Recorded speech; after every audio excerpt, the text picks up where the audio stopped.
రైటా? Hi hello, welcome to TV24. YCP పతనానికి తన చేతులతో తోకున్నటువంటి గోతులోనే తానే పడుతుందేమో అనేటువంటి భావన కనిపిస్తుంది. ఇంకా లాగి లాగి లాగి తన గొయ్యిని తానే ఇంకా డీపుగా అధాపాతాళానికి ఇంకా తీసుకువెళ్ళిపోవడానికి ఆ పార్టీ చేసేటువంటి పనులే ప్రధానంగా కనిపించేటువంటి పరిస్థితి కనిపించింది. ఇక్కడ ఈరోజు అసెంబ్లీలో పవన్ కళ్యాణ్ గారు మాట్లాడిన తర్వాత వైసీపీ పరిస్థితి ఆలోచించుకుంటేనే చాలా చాలా భయంగా అనిపించింది నాకైతే. వైసీపీ ఎలాంటి పరిస్థితుల్లో ఉంది, ఇంకా ఎలాంటి పరిస్థితికి వెళ్తుంది అనే దానికి పవన్ కళ్యాణ్ గారు ఒక్క మాట మీకు ఒకసారి వినిపిస్తాను, ఆ తర్వాత మాట్లాడదాం. భగవంతుడి సొమ్ముతో ఆడుకుంటారు, భగవంతుడి డబ్బును దోచేస్తారు, తరాలు కూడా లేచి చాలా జాగ్రత్త. ఎవరైతే భగవంతుడి సొమ్ముతో ఆడుకుంటారు, భగవంతుడి డబ్బును దోచేస్తారు, తరాలు కూడా లేచి. ఇక్కడ భగవంతుడి సొమ్ము దోచుకుంటారు, భగవంతుడితో ఆడుకుంటారు. ఒకటే మాట చెప్తున్నాను, తరాలు కూడా లేచిపోతాయి, తరాలు కూడా కనుమరుగైపోతాయి అని పవన్ కళ్యాణ్ గారు ఈరోజు అసెంబ్లీలో మాట్లాడినటువంటి స్టేట్మెంటు, ఆయన ప్రసంగం అంతా కూడా ఇంత తప్పు చేసి, నేనేమి జగన్మోహన్ రెడ్డి గారిని అనలేదు, ఆ పార్టీకి సంబంధించినటువంటి వ్యక్తుల్ని అనలా, పాలక మండలి టీటీడీలో దానికి బాధ్యత వహిస్తున్నటువంటి వ్యక్తులు, వాళ్ళు ఇలాంటి పాపానికి ఒడిగట్టారు, దయచేసి వాళ్ళని శిక్షించండి, మీరు దాన్ని చూస్తూ అనవసరంగా దీన్ని ఎంకరేజ్ చేసినటువంటి పరిస్థితిగా ఉంది అని చెప్పి అన్నారు. దాని గురించి ఇప్పుడు ఈరోజు కూడా మాట్లాడారు.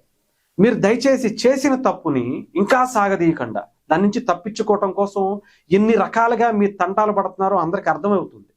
ఇందాపూర్ డైరీ అంటారు, హెరిటేజ్ అంటారు, 7 కొండల్లో 2 కొండలు అంటారు.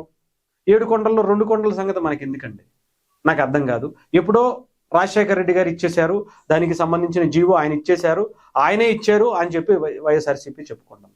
దానికి 2 నిమిషాలు 2-3 సెకండ్లు కట్ చేసి చంద్రబాబు నాయుడు గారి వీడియోస్ పెట్టడం, ఎతుక్కుని తీసుకొచ్చి ఎడిటింగ్ మాఫింగ్ వీడియోస్ పెట్టడం, లేదంటే ఇంకొక దాన్నో తీసుకొచ్చి రుద్దటం, తప్పించుకునేటువంటి ప్రయత్నంలో తప్పుల మీద తప్పు మీ గొయ్యని మీరే ఇంకా తోకుంటున్నట్టుగా అనిపిస్తుంది.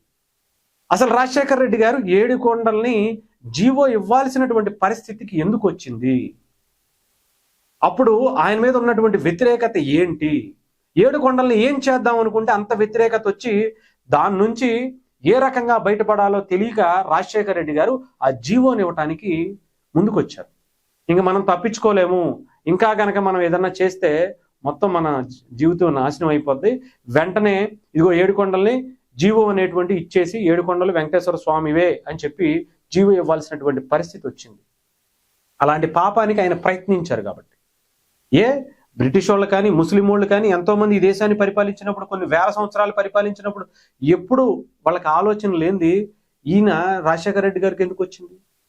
ఆ జీవో ఇవ్వాల్సినటువంటి పరిస్థితి వాళ్ళకి రాంది ఈయనకి ఎందుకు వచ్చింది అంటే ఈయన దానికి వేసినటువంటి ప్లాన్ అలాంటిది కాబట్టి. ఈరోజు అదే చెప్తున్నారు పవన్ కళ్యాణ్ గారు. దాని నుంచి తప్పుకోవటం మీ తరతరాల వల్ల కూడా కాదు, ఆ పాపం ఆ తరతరాలు మీ వెనకాల వెంటాడుతూ వేధిస్తూ ఉంటుంది, గుర్తుపెట్టుకోండి అని.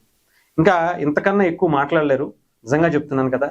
బయటకు వచ్చి పవన్ కళ్యాణ్ గారు చెప్పినట్టుగా ఒకటే మాట, ఎవరైతే ఈ పాపం చేశారో ఆ పాపానికి ఒడిగట్టినటువంటి ఎవరైనా సరే, మా నాయకుడైనా టీటీడీలో ఉన్నటువంటి ఎంత అధికారి అయినా సరే వెంటనే శిక్షించండి, దీని మీద వెంటనే చర్య తీసుకోండి, దీంట్లో ఇంకా కల్తీ జరగలేదు, ఇది జరగలేదు అనేటువంటి ఈ మాటలు వద్దు. ఇంకా ప్రజలకు అర్థమైపోయింది. కొన్ని వేల కోట్ల నెయ్యిని తీసుకొచ్చి కొన్ని కోట్ల రూపాయల డబ్బు తినేయటమే కాకుండా, స్కామ్ చేయటమే కాకుండా, కొన్ని కోట్ల లడ్డూలు తయారు చేసి హిందువులని ప్రాణాలే తీసేద్దామని ఒక కలుషితంతో కూడినటువంటి కొన్ని వ్యర్థాలు రసాయనాలతో కూడినటువంటి లడ్డూలు తయారు చేసి హిందువుల ప్రాణాలే తీయబోయినటువంటి వ్యక్తుల్ని శిక్షించండి అని చెప్పి బయటకు వచ్చి మీరు క్షమాపణ కూడా చెప్పవసరం. అలాంటి వాళ్ళు మా దాంట్లో జరిగింది, మా హయాంలో మేము చూసుకోవాల్సింది, జరిగింది తప్పే, దయచేసి వెంటనే వాళ్ళని శిక్షించండి, మేము సహకరిస్తాం అనేటువంటి ఓపెన్ స్టేట్మెంట్ ఇస్తే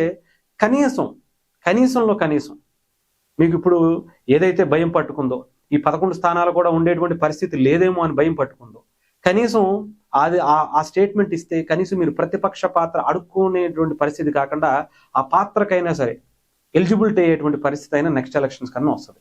దయచేసి తప్పుని తెలుసుకోండి, తప్పేం లేదు. అది ఒక రాజకీయ నాయకుడిగా ముందుకు వెళ్లాల్సినటువంటి ఒక లక్షణంగా మీరు గుర్తించండి. అంతేగాని ఇంకా దీన్ని మసిబూసి మారేడికాయ చేసి తిమ్మిని బమ్మిని చేసి మీ గొయ్యిని ఇంకా డీప్గా పెంచుకోకండి అంతే.